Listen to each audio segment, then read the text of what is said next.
By the grace of God and the tenacity of their faith, the Knights Templar rose to the forefront of Christendom in the year of our Lord, 1139.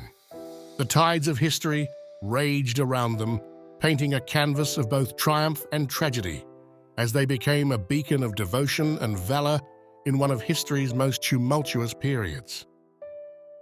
In the dawn of this same year, a sacred chord was struck in the annals of the Templar story. Pope Innocent II, by divine proclamation, issued Omne Datum Optimum, every perfect gift, a decree that reshaped their destiny. The Templars emerged as a spiritual and martial force unlike any seen before, a vanguard of faith and steel, answerable only to the Pope.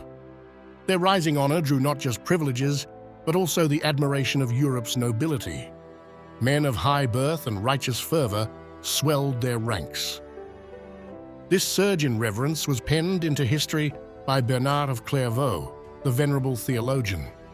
In 1140, his treatise De Laude Novae Militiae, in praise of the new knighthood, portrayed the Templars as a divine blend of monk and warrior. Through his words, faith-inspired generations rallied to the banner of Christ, wielding both cross and sword. But power was no guarantee of security. On Christmas Eve of 1144, the Crusader heartlands trembled after the catastrophic fall of Edessa. After nearly a month of relentless siege by Zengi, the Atabeg of the Seljuk Empire, the city's defenses collapsed. Count Jocelyn Seku and his valiant forces fought bravely, but could not defend the city against the overwhelming tide. In the face of this despair, Pope Eugene III summoned Christendom to arms for the Second Crusade. Kings Louis VII of France and Conrad III of Germany heeded the call, leading formidable armies across treacherous lands. At the heart of this campaign stood the Knights Templars. They served as protectors and guides to the weary crusaders.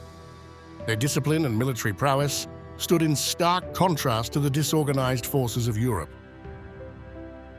As the crusading forces marched through Anatolia in the year 1148, disaster struck.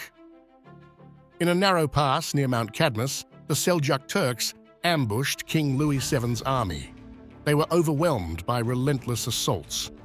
The Turks descended upon King Louis VII's forces with a barrage of arrows. Defeat seemed inevitable.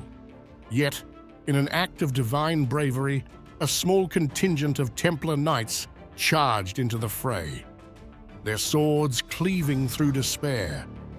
Though heavily outnumbered, the Templars held the line, their sacrifice buying precious time for King Louis VII's forces to retreat. Their bravery spared the Crusaders from annihilation, but the cost was steep. As the battlefield was strewn with the fallen, it was a solemn reminder that faith often demands the ultimate sacrifice. Following Mount Cadmus, with hope still aflame, King Baldwin III, with European support and the Templars by his side, turned their eyes toward Damascus in 1148. They sought to reclaim the city.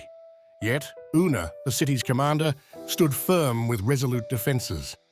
The siege unraveled into chaotic carnage as Christian forces faltered despite their prayers and passion. Days of intense fighting ended with retreat and humiliation. The campaign was in ruins, marking the Second Crusade's bitter end. Yet even in failure, the Templars' faith did not waver.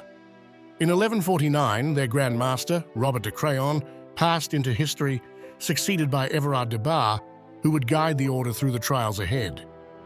Through storms of triumph and suffering, the Knights Templar did not yield. Be sure to join us next time as we learn what happens amid the ashes of defeat from this Second Crusade.